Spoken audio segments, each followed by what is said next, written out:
bedtime again. Have you brushed those teeth? Good. Will you settle down, close your eyes, and listen? Tonight I'm going to read The Princess and the Glass Mountain, a tale from Sweden. Once upon a time there was a king who took such a joy in the chase that he knew no greater pleasure than hunting wild beasts. Early and late he camped in the forest with hawk and hound, and good fortune always followed his hunting. But it chanced one day that he could rouse no game, although he had tried in every direction since morning. And then, when evening was coming on, and he was about to ride home, he saw a dwarf, or wild man, running through the forest before him. The king at once spurred on his horse, rode after the dwarf, seized him, and he was surprised at his strange appearance. For he was small and ugly like a troll, and his hair was as stiff as bean straw. But no matter what the king said to him, he would return no answer, nor say a single word one way or another.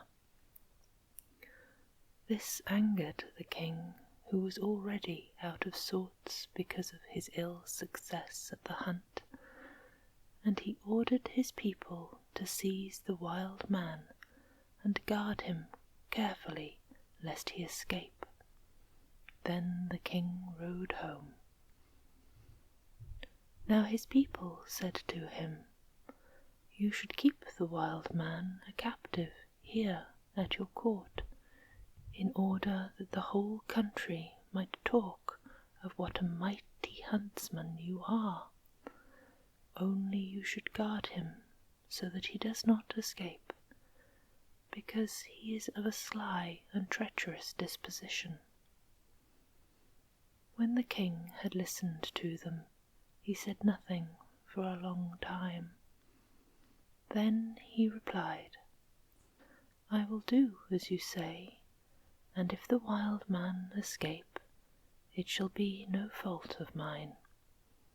But I vow that whoever lets him go shall die without mercy, and though he were my own son." The following morning, as soon as the king awoke, he remembered his vow. He at once sent for wood and beams, and had a small house or cage built quite close to the castle.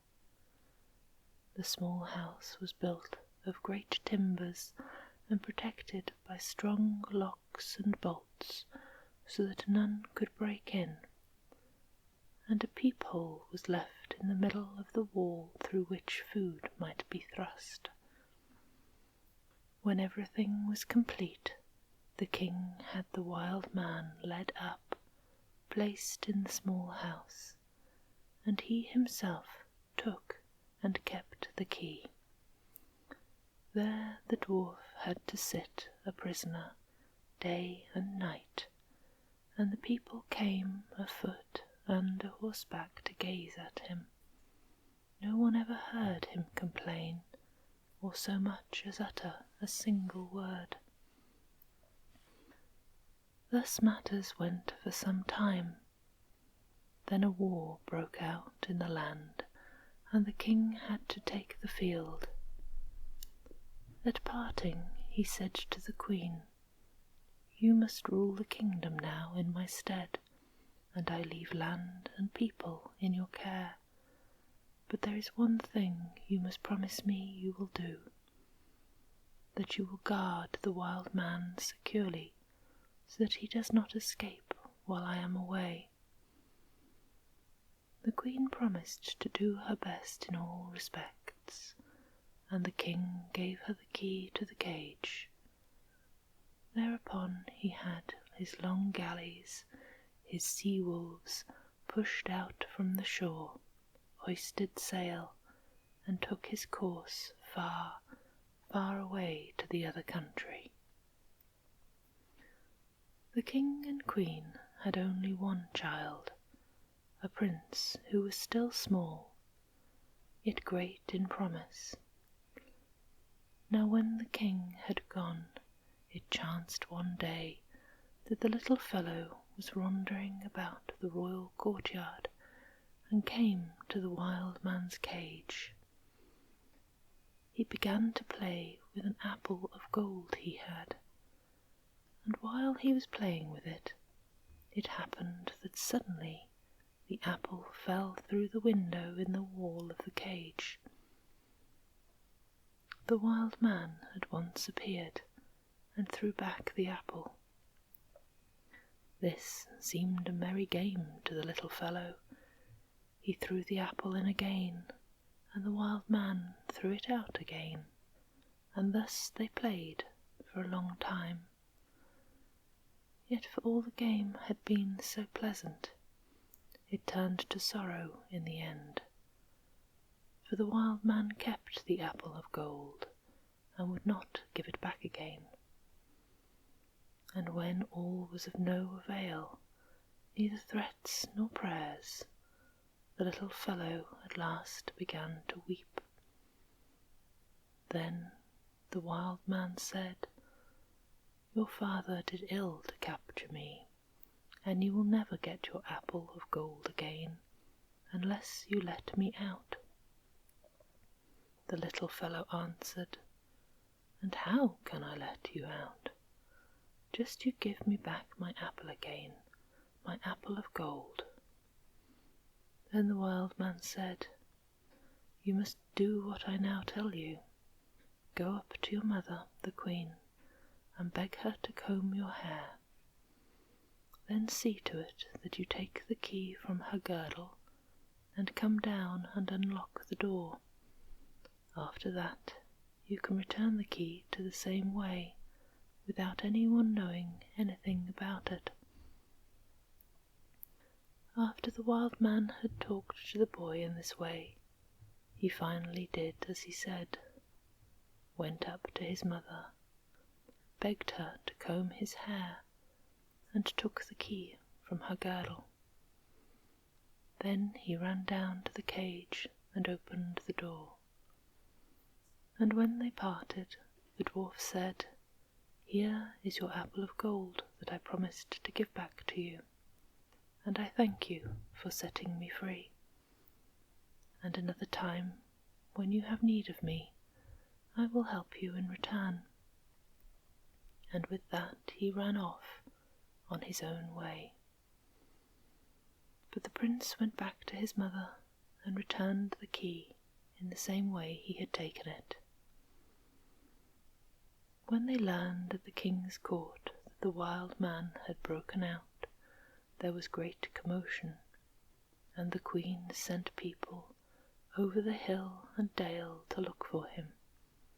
But he was gone, and he stayed gone. Thus matters went for a while, and the queen grew more and more unhappy, for she expected her husband to return every day. And when he did reach shore, his first question was whether the wild man had been well guarded. Then the queen had to confess how matters stood, and told him how everything had happened. But the king was enraged beyond measure, and said he would punish the malefactor, no matter who he might be. And he ordered a great investigation at his court, and every human being in it had to testify, but no one knew anything. At last the little prince also had to come forward, and as he stood before the king, he said, "I know that I have deserved my father's anger, yet I cannot hide the truth, for I let out the wild man." Then the queen turned white, and the others as well, for there was not one who was not fond of the prince. At last the king spoke. "Never shall it be said of me that I was false to my vow, even for the sake of my own flesh and blood. No, you must die the death you have deserved." And with that he gave the order to take the prince to the forest and kill him. And they were to bring back the boy's heart as a sign that the command had been obeyed. Now sorrow unheard of reigned among the people, and all pleaded for the little prince. But the king's word could not be recalled. His serving men did not dare disobey, took the boy in their midst, and set forth. And when they had gone a long way into the forest, they saw a swineherd tending his pigs. Then one said to another, "It does not seem right to me to lay hand on the king's son. Let us buy a pig instead and take its heart. Then all will believe it is the heart of the prince." The serving men thought that he spoke wisely, so they bought a pig from the swineherd, led it into the wood, butchered it, and took its heart. Then they told the prince to go his way and never return. They themselves went back to the king's castle, and it was easy to imagine what grief they caused when they told of the prince's death. The king's son did what the serving men had told him. He kept on wandering as far as he could, and never had any other food than the nuts and wild berries that grow in the forest. And when he had wandered far and long, he came to a mountain upon whose very top stood a fir tree. Said he to himself, "After all, I might as well climb the fir tree and see whether I can find a path anywhere." No sooner said than done. He climbed the tree, and as he sat at the very top of its crown and looked about on every side, he saw a large and splendid royal castle rising in the distance and gleaming in the sun. Then he grew very happy, and at once set forth in that direction. On the way he met a farm hand who was ploughing and begging him to change clothes with him, which he did. On the way he met a farm hand who was ploughing and begged him to change clothes with him, which he did. Thus fitted out, he at last reached the king's castle, went in, asked for a place, and was taken on as a herdsman to tend the king's cattle. Now he went to the forest early and late, and in the course of time forgot his grief, grew up, and became so tall and brave that his equal could not be found. And now our story turns to the king who was reigning at the splendid castle. He had been married, and he had an only daughter. She was lovelier by far than any other maidens, and had so kind and cheerful a disposition that whoever could some day take her to his home might well consider himself fortunate. Now when the princess had completed her 15th year, a quite unheard of swarm of suitors made their appearance, as may well be imagined, and for all that she said no to them, they only increased in number. At last the princess said, None other shall win me save he who can ride up the high glass mountain in full armour." The king thought this a good suggestion. He approved of his daughter's wish, and had proclaimed throughout the kingdom that none other should have his princess save he who could ride up the glass mountain. And when the day set by the king had arrived, the princess was led up the glass mountain. There she sat, on its highest peak, with a golden crown on her head, and a golden apple in her hand, and she looked so immeasurably lovely that there was no one who would not have liked to risk his life for her. Just below the foot of the hill, all the suitors assembled with splendid horses and glittering armour that shone like fire in the sun, and from round about the people flocked together in great crowds to watch their tilting. And when everything was ready, the signal was given by horns and trumpets, and then the suitors, one after another, raced up the mountain with all their might. But the mountain was high, as slippery as ice, and besides it was steep beyond all measure.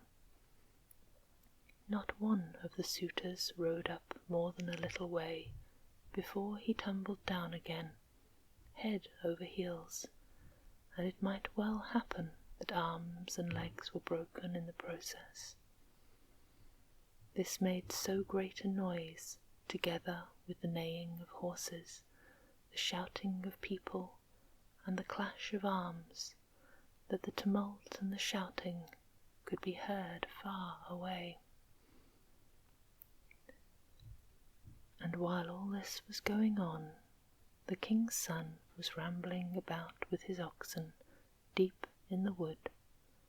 But when he heard the tumult and the clashing of arms, he sat down on a stone, leaned his cheek on his hand, and became lost in thought. For it had occurred to him how gladly he would have fared forth with the rest.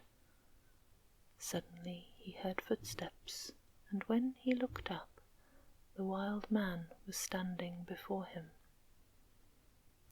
"Thank you for the last time," said he. "And why do you sit here, so lonely and full of sorrow?" "Well," said the prince, "I have no choice but be sad and joyless. Because of you I am a fugitive from the land of my father, and now I have not even a horse and armour to ride up the glass mountain and fight for the princess." "Ah," said the wild man, "if that be all you want, then I can help you.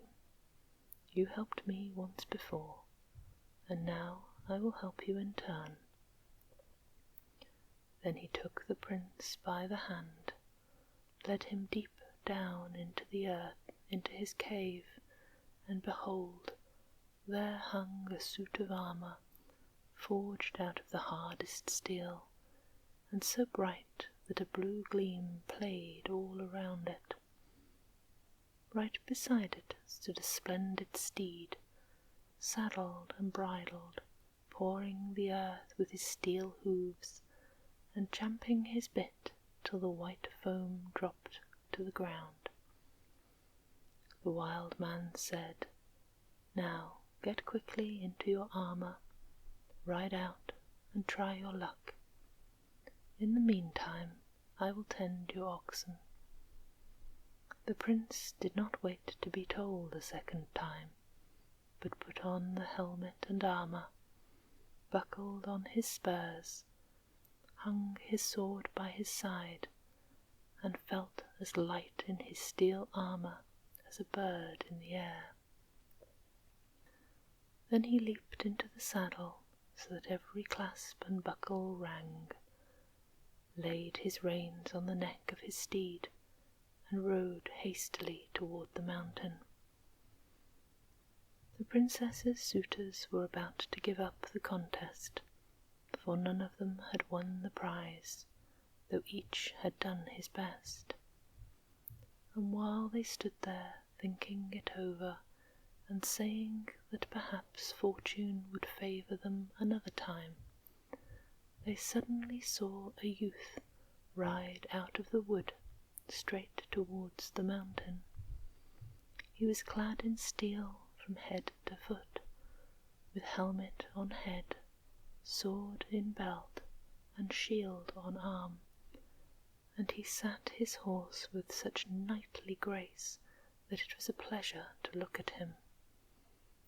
At once all eyes were turned to the strange knight, and all asked who he might be, for none had ever seen him before. Yet they had but little time to talk and question, for no sooner had he cleared the wood than he rose in his stirrups, gave his horse the spurs, and shot forward like an arrow straight up the glass mountain. Yet he did not ride up all the way, but when he had reached the middle of the steep ascent, he suddenly flung around his steed and rode down again, so that the sparks flew from his horse's hoofs. Then he disappeared in the wood like a bird in flight. One may imagine the excitement which now seized upon all the people, and there was not one who did not admire the strange knight. All agreed they had never seen a braver knight. Time passed, and the princess's suitors decided to try their luck a second time.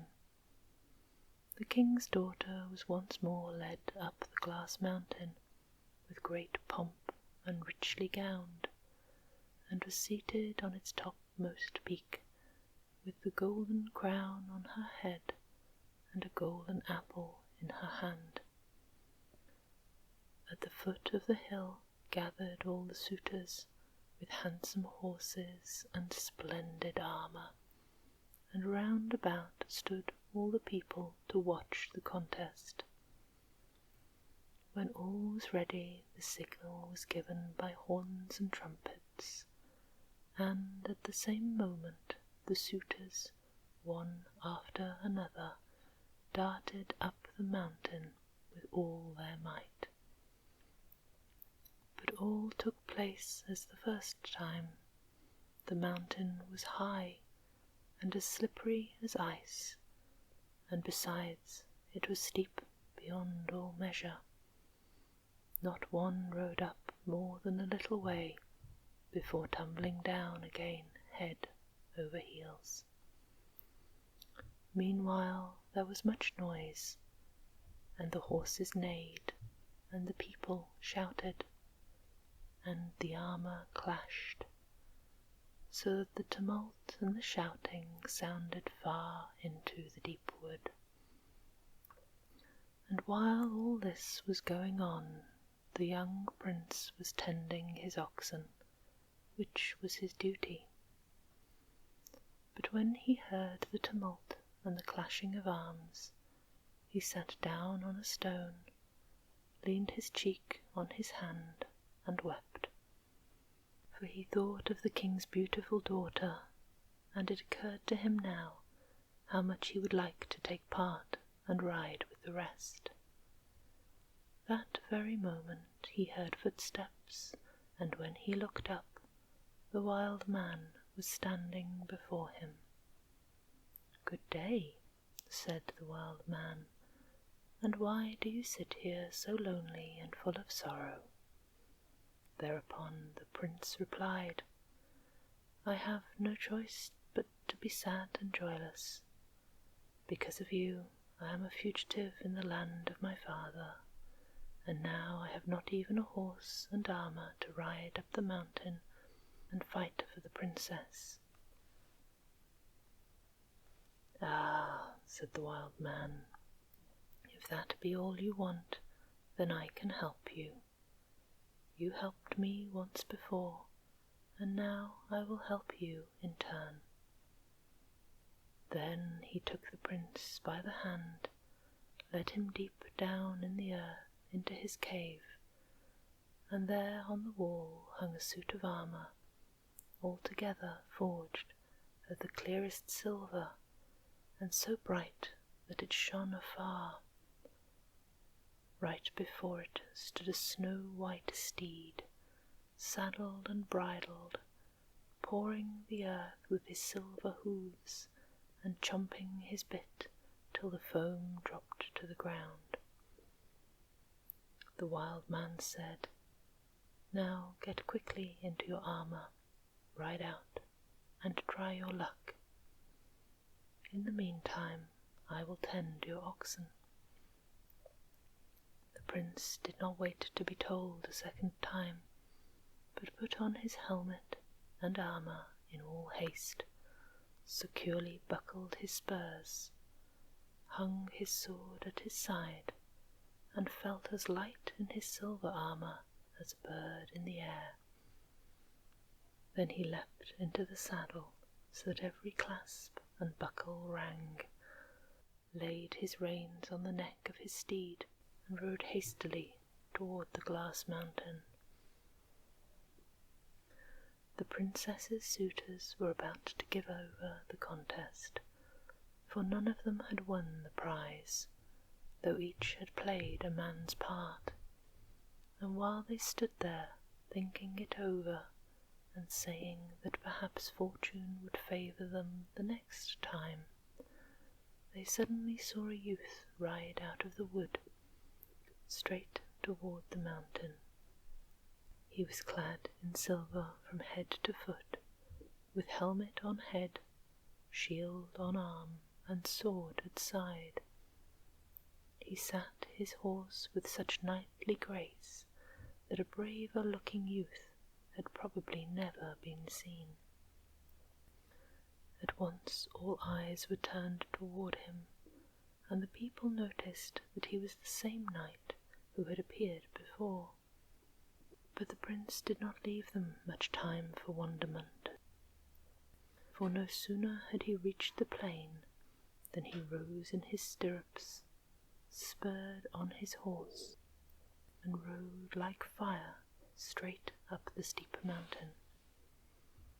Yet he did not ride up quite to the top, but when he came to its crest, he greeted the princess with great courtesy, flung about his steed, and rode down the mountain again till the sparks flew about his horse's hoofs. Then he disappeared into the wood as the storm flies. As one may imagine, the people's excitement was even greater than the first time, and there was not one who did not admire the strange knight. And all were agreed that a more splendid steed or a handsomer youth were nowhere to be found. Time passed, and the king set a day when his daughter's suitors were to make a third trial. The princess was now once more led to the glass mountain, and seated herself on its high peak with the golden crown and the golden apple as she had before.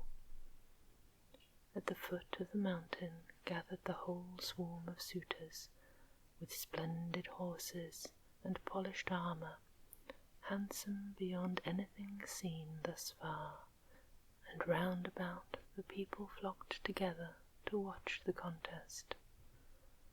When all was ready, the suitors, one after another, darted up the mountain with all their might. The mountain was as smooth as ice, and besides, it was steep beyond all measure, so that not one rode up more than a little way before tumbling down again, head over heels. This made a great noise. The horses neighed, the people shouted, and the armour clashed, till the tumult and the shouting echoed far into the wood. While this was all taking place, The king's son was busy tending his oxen as usual, and when he once more heard the noise and the clash of arms, he sat down on a stone, leaned his cheek on his hand, and wept bitterly. Then he thought of the lovely princess, and would gladly have ventured his life to win her. That very moment the wild man was standing before him. "Good day," said the wild man, "and why do you sit here so lonely and full of sorrow?" "I have no choice but to be sad and joyless," said the prince. "Because of you I am a fugitive from the land of my father, and now I have not even a sword and armour to ride up the mountain and fight for the princess." "Ah," said the wild man, "if that be all that troubles you, I can help you. You helped me once before, and now I will help you in return." With that he took the prince by the hand, led him into his cave deep down under the earth, and showed him a suit of armour forged from the purest gold, and gleaming so brightly that its golden glow shone far and wide. Beside it stood a magnificent steed, saddled and bridled, pawing the earth with its golden hooves, and chomping its bit until the foam fell to the ground. The wild man said, "Now get quickly into your armour, ride out and try your luck. In the meantime I will tend your oxen." And to tell the truth, the prince was not lazy, but put on his helmet and armour, buckled his golden spurs, hung his sword at his side, and felt as light in his golden armour as a bird in the air. Then he leapt into the saddle so that every clasp and buckle rang, laid his reins on the neck of his steed, and rode hastily toward the mountain. The princess's suitors were about to give up the contest, for none of them had won the prize, though each had done his best. And while they stood there thinking over what was to be done, they suddenly saw a youth come riding out of the wood, straight toward the mountain. He was clad in gold from head to foot, with the golden helmet on his head, the golden shield on his arm, and golden sword at his side, and so knightly was his bearing that a bolder warrior could not have been met with in all the wide world. At once all eyes were turned toward him, and one could see that he was the same youth that had already appeared at different times. But the prince gave little time to question and wonder, for no sooner had he reached the plain than he gave his horse the spurs and shot up the steep mountain like a flash of lightning. When he had reached its highest peak, he greeted the beautiful princess with great courtesy, kneeled before her, and received the golden apple from her hand. Then he flung about his steed and rode down the glass mountain again, so that the sparks flew about the golden hooves of his horse, and a long ribbon of golden light gleamed behind him. At last he disappeared in the wood like a star. What a commotion now reigned about the mountain! The people broke forth into cheers that could be heard far away. Horns sounded, trumpets called, horses neighed, arms clashed, and the king had proclaimed far and near that the unknown golden knight had won the prize. Now all that was wanting was some information about the golden knight, for no one knew him, and all the people expected that he would at once make his appearance at the castle. But he did not come. This caused great surprise, and the princess grew pale and ill. But the king was put out, and the suitors murmured, and found fault day by day. At length, when they were all at their wits' end, the king had a great meeting announced at his castle, which every man, high and low, was to attend, so that the princess might choose among them herself. There was no one who was not glad to go for the princess's sake, and also because it was a royal command, and a countless number of people gathered together. And when they had all assembled, the princess came out of the castle with great pomp, and followed by her maids, passed through the entire multitude. But no matter how much she looked about her on every side, she did not find the one for whom she was looking. When she reached the last row, she saw a man who stood quite hidden by the crowd. He had a flat cap and a wide grey mantle, such as shepherds wear, but its hood was drawn up so that his face could not be seen. At once the princess ran up to him, drew down his hood, fell upon his neck and cried, "Here he is! Here he is!" Then all the people laughed, for they saw that it was the king's herdsman, and the king himself called out, "May God console me for the son-in-law who is to be my portion."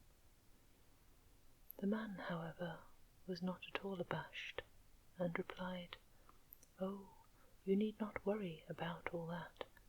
I am just as much a king's son as you are a king." And with that he flung aside his wide mantle, and there was none left to laugh, for instead of the grey herdsman there stood a handsome prince, clad in gold from head to foot, and holding the princess's golden apple in his hand, and all could see that it was the same youth that had ridden up the glass mountain. Then they prepared a feast whose like had never been seen before, and the prince received the king's daughter, and with her half of the kingdom. Thenceforth they lived happily in their kingdom, and if they had not died, they are living there still, but nothing more has ever heard of the wild man, and that is the end. Peaceful slumbers. Sleep sweet.